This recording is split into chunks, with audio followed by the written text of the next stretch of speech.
It's a Mailbag Friday here on the Locked On Pirates podcast. The first of two episodes today. The second episode coming post-game after tonight's game against Zach Gallen and the Arizona Diamondbacks. But we're here to answer your questions on the Locked On Pirates podcast, brought to you by Bird Dogs. You are Locked On Pirates, your daily Pittsburgh Pirates podcast. Part of the Locked On Podcast Network, your team every day.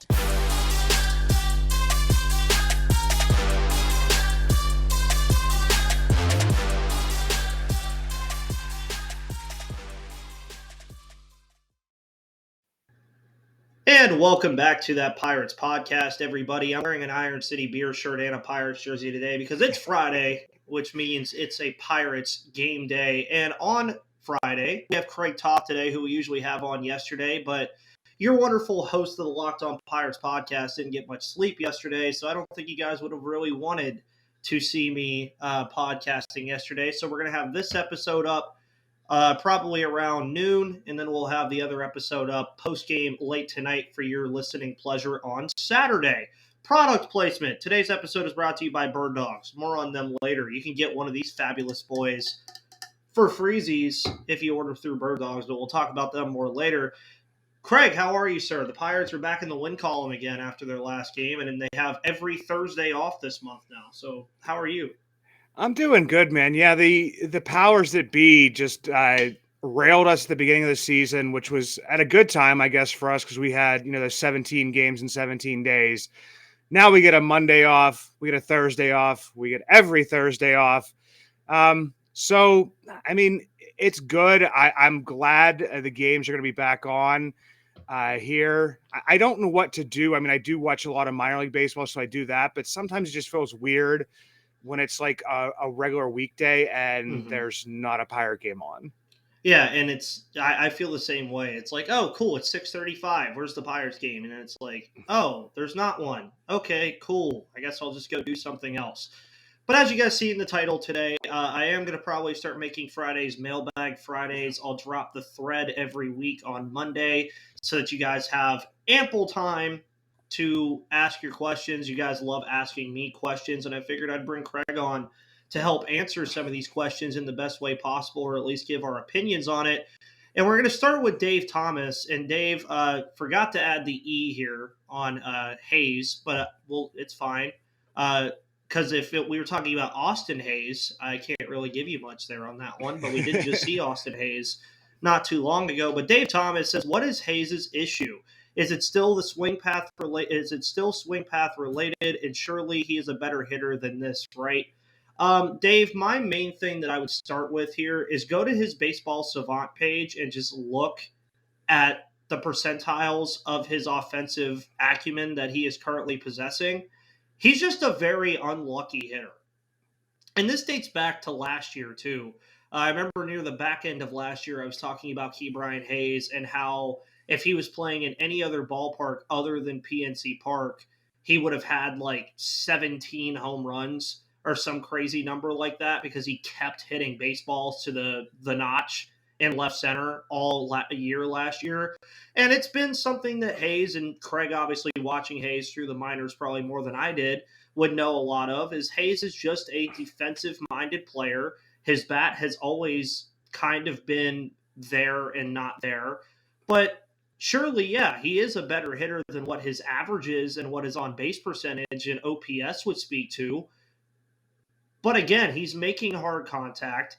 The exit velo has went up this year from last year. The launch angle has went up from last year to this year. There's a lot of things going right for him. It's just, again, and Craig, we'll get your thoughts on this too, he's just getting unlucky hitting the ball hard at guys constantly. Well, the one thing for me is, I mean, watching Hayes throughout the minor leagues, he was never a prolific offensive guy, always hit the ball hard. You mentioned the launch angle. I mean, if there was a negative launch angle in the minor leagues, he probably had one. He hits the ball hard. He hits it into the ground, hits a lot of grounders, hits the ball to the opposite field a lot. I was just actually looking at this morning, just trying to figure him out a little bit. I mean, he's hitting Oppo the same way he was last year hitting to center field just as much. 75% of his hits are going, from the second base bag over to right field.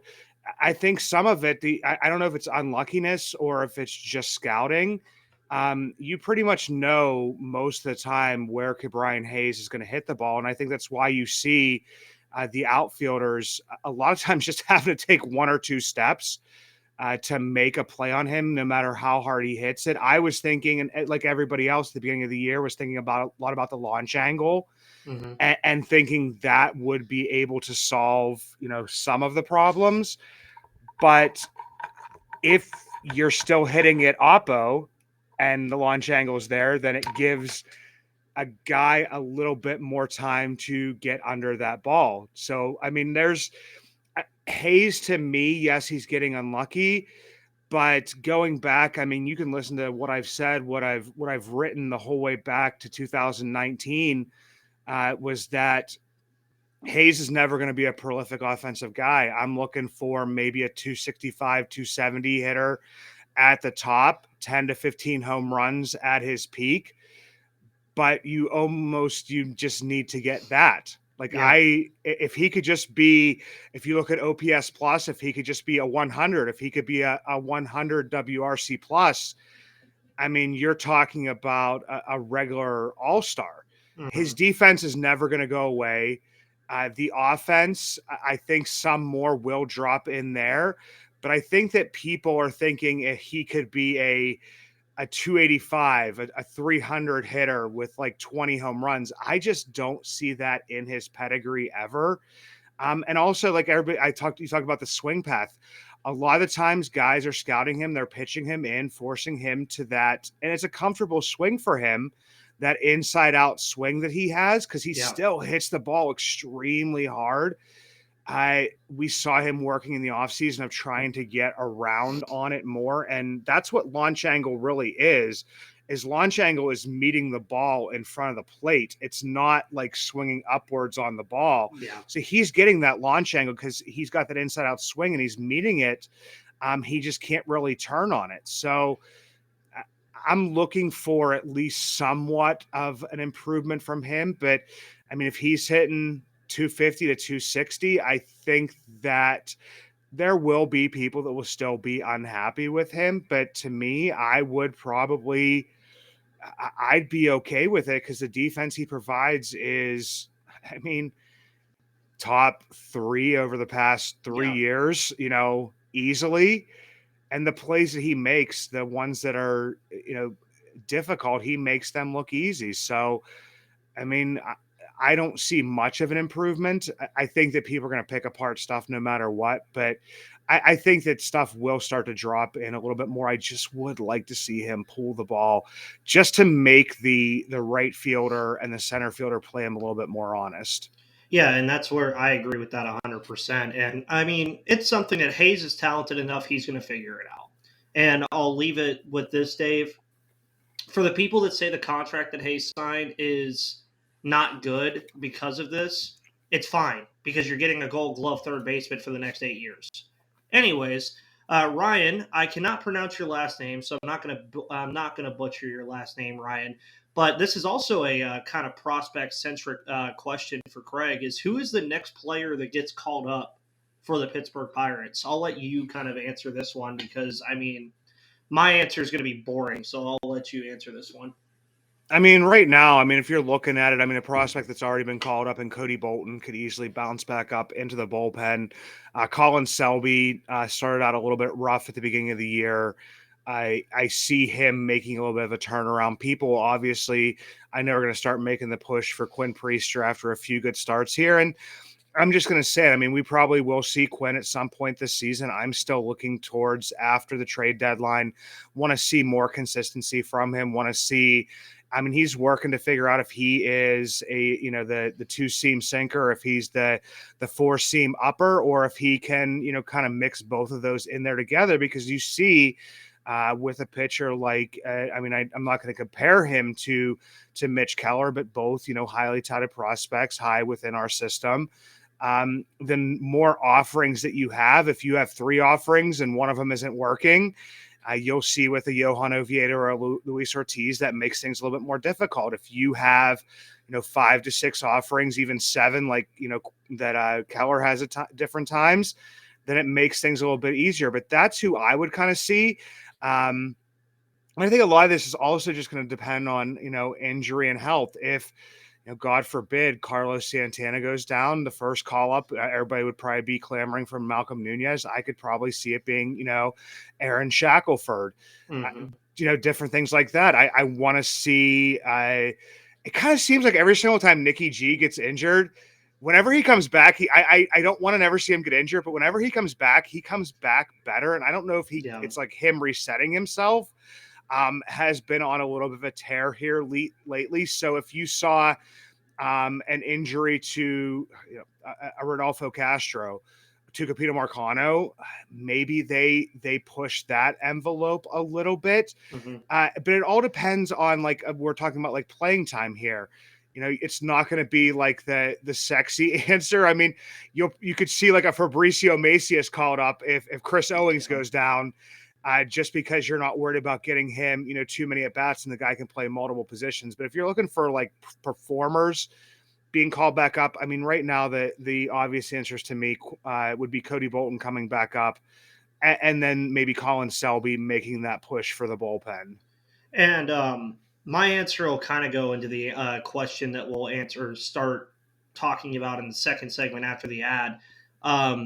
Caleb Smith is a guy that I know people are going to get so annoyed when it happens, but I've said it's going to happen at some point.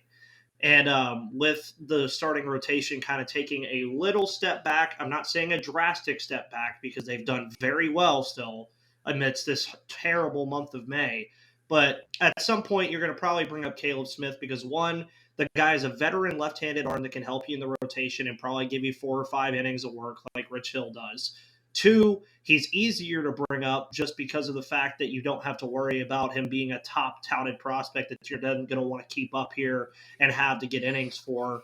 And you mentioned injuries. What happens if Johan Oviedo goes down? What happens if, like, Vince Velasquez comes back and he's still struggling? I think that's where that'll get in. So my answer is a little more boring. Craig's answer was a lot more fun. And I know what this question was for. This question was for trying to get us to talk about Endy Rodriguez and Henry Davis.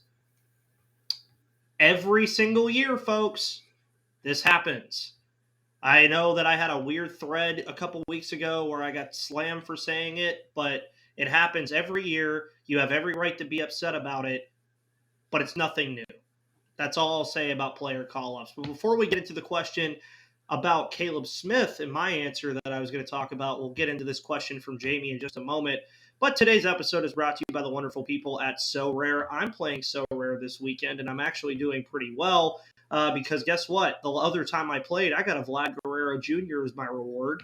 You can also get Vlad Jr. as your reward if you collect, play, and win officially licensed digital cards at SoRare.com/lockedon because it's a revolutionary fantasy baseball game and marketplace transforming fans into owners with officially licensed digital cards featuring players from across all 30 MLB teams.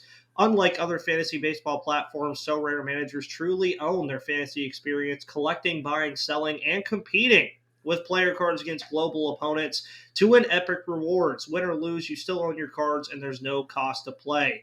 Head to SoRare.com/lockedon. That's spelled SoRare.com to draft your team of free player cards, set your lineup, and start competing today to win epic rewards. Again, that's SoRare.com/lockedon to start playing today. So as far as things that we have prepared on the Locked On Pirates podcast coming up, have the post-game show probably coming tonight. And then, of course, on Monday, we'll have Gary to talk about the weekend series and the week that we saw. But, Jamie, we have a question from you. Judging by how Ortiz has performed, it feels like it will be difficult for the Pirates to develop a solid rotation just by using their farm system. Do you think the Pirates should look into trading for starting pitching by the deadline? And if so, who's a pitcher you would want? I don't think it's something that they'll do at the deadline this year. It's something that I think going into the 2023-2024 offseason that they could definitely look into. But I will also be honest with you, if you do look at the starting pitching free agency setup for this upcoming offseason, it's not that great outside of Shohei Ohtani, and the Pirates are not getting Shohei Ohtani. So I would say that it's a fine idea if the Pirates are in a winning spot to at least think about getting a starting pitcher. Sorry. But at the end of the day, when you're looking at who's going to be available in terms of starting pitching at the trade deadline, you're talking about the Michael Kopechs of the world and Dylan C. Pretty much anybody on the White Sox pitching staff is going to be available for trade. And I don't know if the Pirates really want to jump at a guy like a Dylan Cease, or if they would want to jump at one of these Cardinals pitchers that's not pitching or not playing that well on a very sub 500 team right now. Kyle Freeland, maybe from Colorado, if they're out of the mix, would be another guy that I would think about. But I do think that you don't want to jump the gun on going to go trade for a pitcher at the deadline when you still have to get looks at Quinn Priester. You still have to know what you have in Osvaldo Bido. You still have to know what you have in Luis Ortiz, Johan Oviedo, because again, we are in the middle of May, Craig, but the sample size for a guy like Luis Ortiz and Johan Oviedo as starters is still not that much. It's not as much as you think it is based off of recency bias. So I think the Pirates will hold off on that, but it really also just depends on where Pittsburgh is in like the NL Central race by the time we get to the deadline. What are your thoughts on this? Well, I know why people are thinking this is because, like, I mean, we're not going to be in the running for a, free agent starting pitcher who's going to be, commanding a decent salary. Yeah. So, I mean, that's where that kind of comes. I mean, Chris and I on the most recent episode of A Bucks in the Basement kind of talked about, it has to be the perfect case scenario where you could possibly get a guy who has, 1 to 2 more years of control. You have him for this year. You're not trading off too much of, your trade capital, your prospect capital, because you don't, want to completely push your chips all in at this point in time. I mean, a name that I was looking at that people will probably laugh at me for, I was looking at Austin Gomber, the left-handed starter for the Colorado Rockies, former high-end prospect for the St. Louis Cardinals. Got a couple more years in arbitration, but I mean, would I be looking for that towards the end of this season? I don't know. Would you be looking for that maybe towards next year? I mean, everybody's going to say, let's make a move like we did for, a trading for like an AJ Burnett. Luckily, that one worked out for us. Those types of moves don't always work out. So it's kind of tough to say. I think, at least at this point in time, Ben Cherington, I've been very happy with what him, Steve Sanders, the scouting department, and everything's been able to do of bringing in, a Tyler Anderson and identifying him and bringing him in for a year, bringing in, Quintana for a year, bringing in Rich Hill, and hopefully Vince Velasquez coming back from injury can be even a piece of what he was during his last few starts. Yeah. That type of thing is something that happens within, these winning organizations as well. I mean, you're going to have to develop, I would think, at least 3 arms moving forward and filling in the other 2 with either free agents or trades. It's all going to depend on, I don't know, just how you are going to make that push. And it's always hopeful that you could get a guy that you can resign, but we've seen it happen where we've seen guys, kind of come into our mix and then not be able to resign them because they performed so well, towards the end here. I mean, it was something that happened in, 2015 season with the Pirates. So it's not something that is out of the realm of possibilities.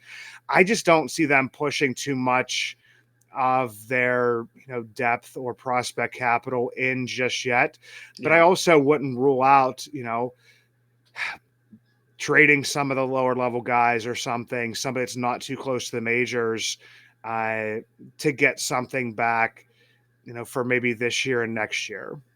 Yeah, and Drew Cagle also had 2 questions, but one of his questions was also what kind of players could you see the Pirates buying at the deadline if they buy at all?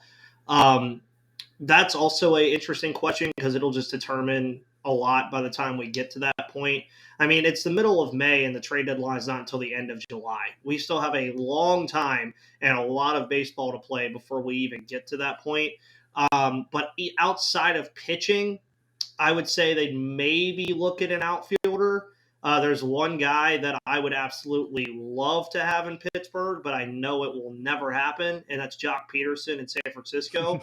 Jock Peterson in PNC Park would absolutely – he would hit nukes like every other game just based off of how he is as a player. He's a pull hitter. He's always going to pull it over the right field wall. He's used to doing that already at Oracle. It's a guy that I would love out there. But again, it also goes back to they still need to look at guys like Matt Frazier or Connor Scott, guys that we haven't even seen yet.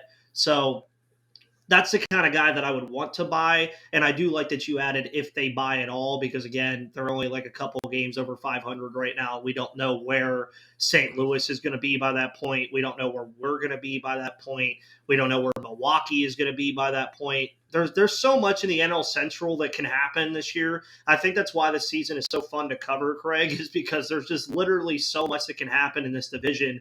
That's arguably the worst division in baseball outside of the AL Central.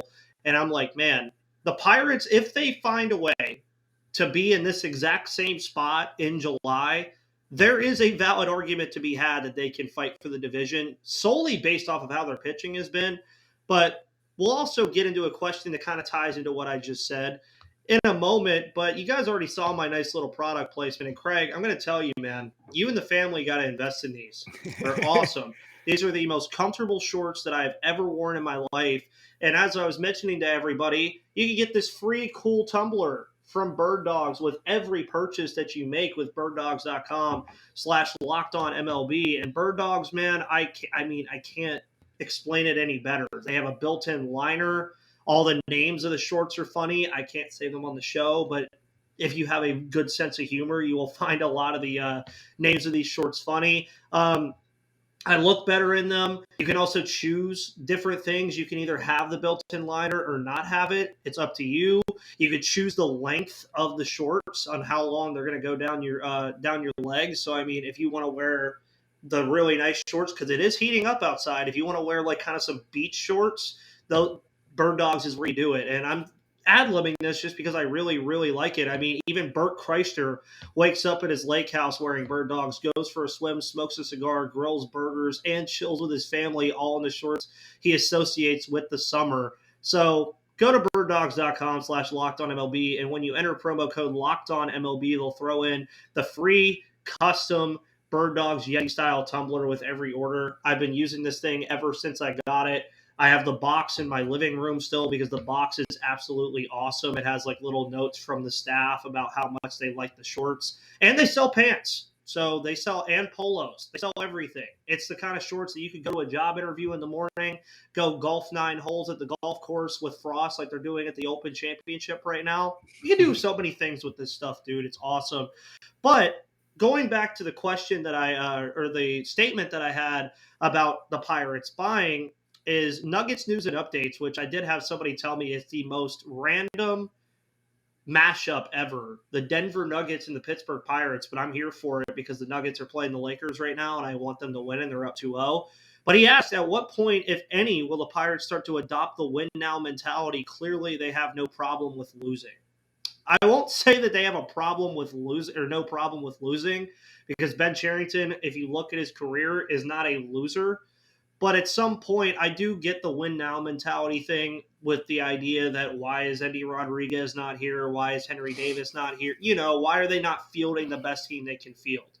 Well, one thing that's been lost in translation with all this, I think, is O'Neal Cruz has been out for over a month. And I think a lot of people forget that. And the fact that this team is still where they are without arguably their best high ceiling player, like, yes, I am saying he has a higher ceiling than Brian Reynolds does, I think. They're still doing fine. And this is just how the Pirates operate. And Craig knows this probably way better than I do, but they operate based off of things that are going to save them money. Now, we've seen them extend Ke'Bryan Hayes. We've seen them extend Brian Reynolds in the past calendar year. They're working on an extension for Mitch Keller. So you're asking about that win-now mentality. I think they are getting to that point, but as you mentioned, Craig, I don't think now is the time to just start throwing all your eggs in the basket, because we've seen teams like the Cubs do that. We've seen the Reds do that. you want to be honest, we've seen the Brewers do that with Christian Yelich. So why would us as fans want to make the same mistake that we've seen literally every team in the division outside of the Cardinals also make? Yeah, and you point out the Reds. The Reds are probably the perfect example. I mean, they kind of went all in with the free agencies, with acquisitions and different stuff when, the prospects that they were bringing up that are pretty, you see the three-headed monster that they have at the top of their rotation. You see, what they still have down in the minor league system, players that they're calling up at this point in time. They probably went all in, a year or two too early. And now they're, completely rebuilding at this point in time and had to, go into the tank for a little bit. I don't think it's, I don't know how to say this. I don't think it's like that they don't want to win. I mean, you see the looks on the players, even with just like a little bit of an offensive outburst, a home run by Rodolfo Castro. They're saying, is he going to put the jacket on? Is he going to go for the sword? Is he going to do it? And they haven't done that because it's just like, okay, we need to kind of have reset ourselves. Like we're upset about losing. We're not this isn't just like all fun and games for us. I know that the winning, does come from up above as well. Yeah. But I mean, if you see that the players were able to win in May and it's pretty much the same group of players in I mean, they were able to win in April and it's now May.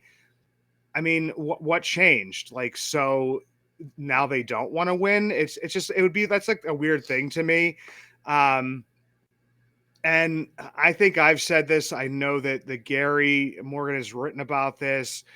Is just that I don't know what, one bat who has never faced major league hitting outside of spring training, which everybody knows that spring training isn't facing real major league pitching, hasn't had success or hasn't even really experienced that.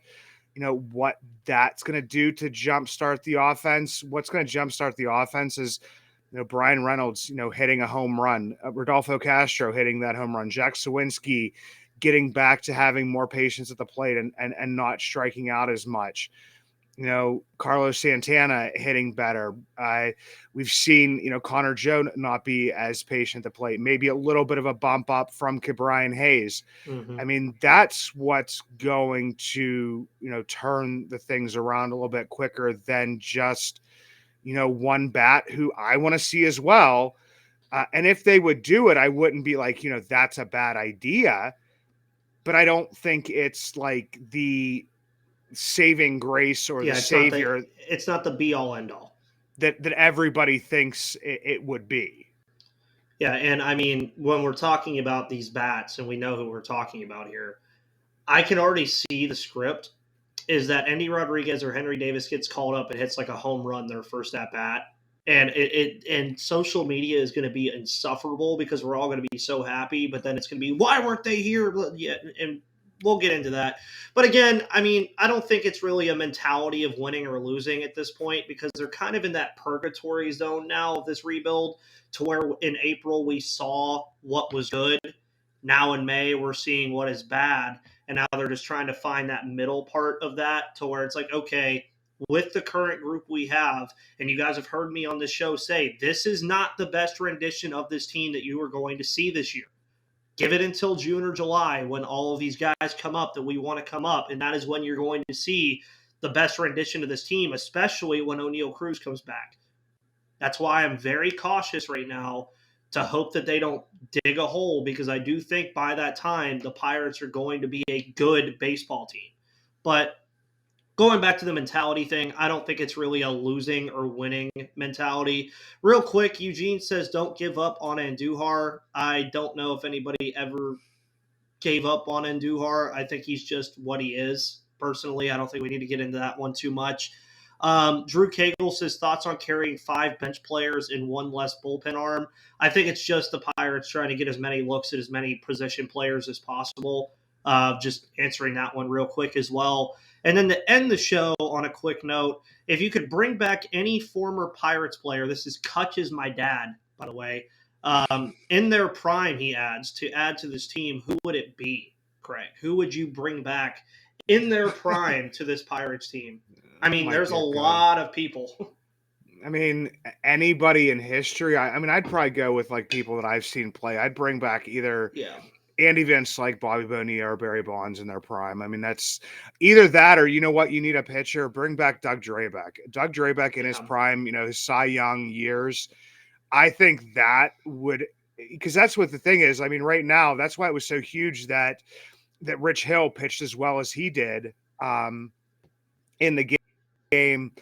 The last game on Wednesday is because Mitch Keller was kind of like a man on an island. To see Rowanzi pitch fairly well on Saturday night, like that's what is driving a lot of these, I'll say, young teams. I'm giving you some, like a Rich Hill, an old guy, but I mean, I always bring it back to the Baltimore Orioles. The Baltimore Orioles last year had a bunch of big gun hitters, didn't have a lot of pitching, and this year the pitching's starting to come around. And I think that's why they're doing so well. If you look at the Pirates, I mean, they were hitting better, but you can't overlook the quality starts. So my final answer is going to be, I'm bringing back Doug Drabek in his prime. My answer is going to be funny because it's going to spark conversation, and I'm probably going to clip this part of my show and post it just to see what people think. If I choose MVP Andrew McCutchen, does that mean that I get MVP Kutch and Andrew McCutchen currently?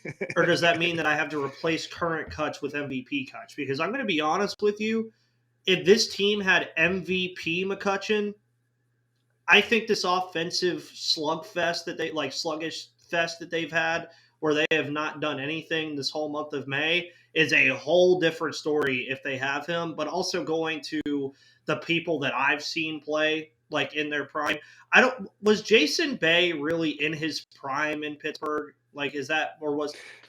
Yeah, he was in his prime before his knee injuries and his back, but he did have a very good season. I think when he went to New York, yeah. He finished like 6th or 7th in MVP votes, so he did have. But yeah, his prime was definitely Because I wouldn't mind seeing Jason Bay, but I'm also going to go with my boy because the Pirates have some middle infield help that they need right now, and I still have the jersey, and I'm still going to use it. Prime Josh Harrison. Prime Josh Harrison would do wonders for this team right now defensively.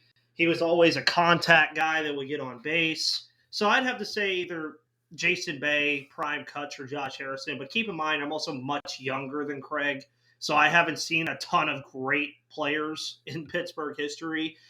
Neil Walker wouldn't be a bad one either.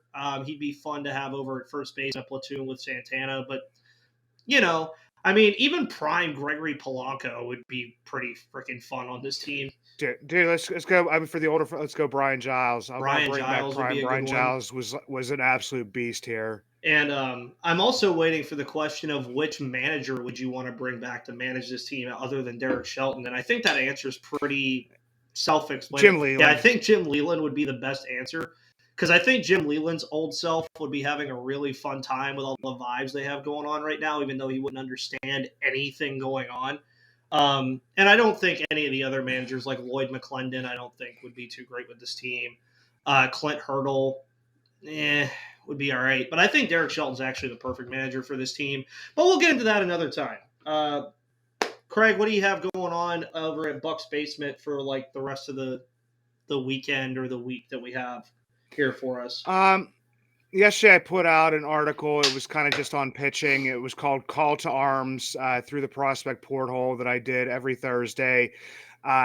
The Minor League News and Brews, the second episode of Bucks in the Basement, which usually comes out video at 5 on Friday, is actually going to come out tomorrow morning with the audio. Going to have Jared Prugar from the Altoona Mirror talking about the situation down in Altoona, some of the players down there, maybe a little bit of Henry Davis talk if anybody wants to listen to that.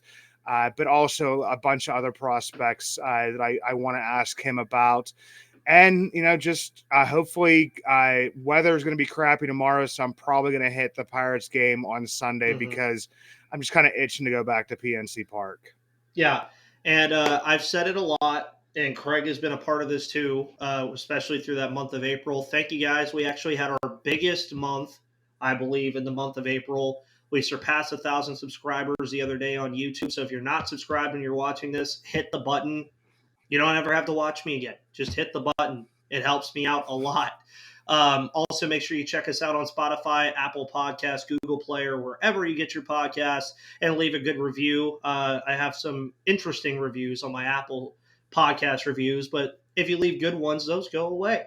So thank you guys so much for tuning in. My name is Ethan Smith. You can follow me on Twitter at MVP_Ethan or at Locked On Pirates, where we're closing in on 2,000 followers on Twitter.